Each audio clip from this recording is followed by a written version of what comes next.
ଭାରତର ଆଗାମୀ ଜନଗଣନା ଯାହା 2021 ପରିବର୍ତ୍ତେ ବର୍ତ୍ତମାନ ହେବାକୁ ଯାଉଛି। ଦେଶର କେତେତମ ଜନଗଣନା ହେବ?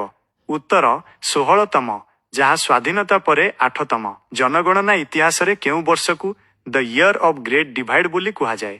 ଉତ୍ତର 1921 ମସିହାକୁ, କାରଣ ଏହି ସମୟରେ ଜନସଂଖ୍ୟା ବୃଦ୍ଧି ହାର କମିଥିଲା।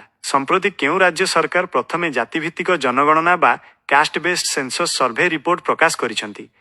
ଉତ୍ତର ବିହାର। ଭାରତର କେଉଁ ଜନଗଣନାକୁ ପ୍ରଥମ ଡିଜିଟାଲ ଜନଗଣନା ବୋଲି କୁହାଯାଉଛି?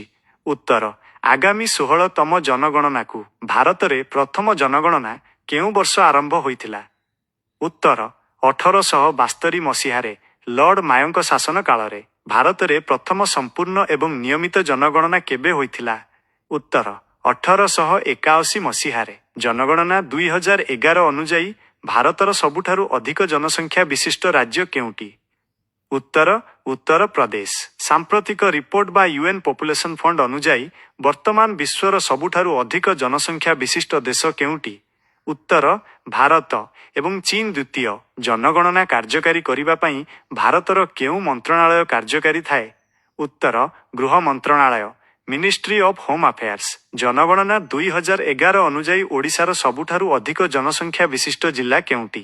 ଉତ୍ତର ଗଞ୍ଜାମ।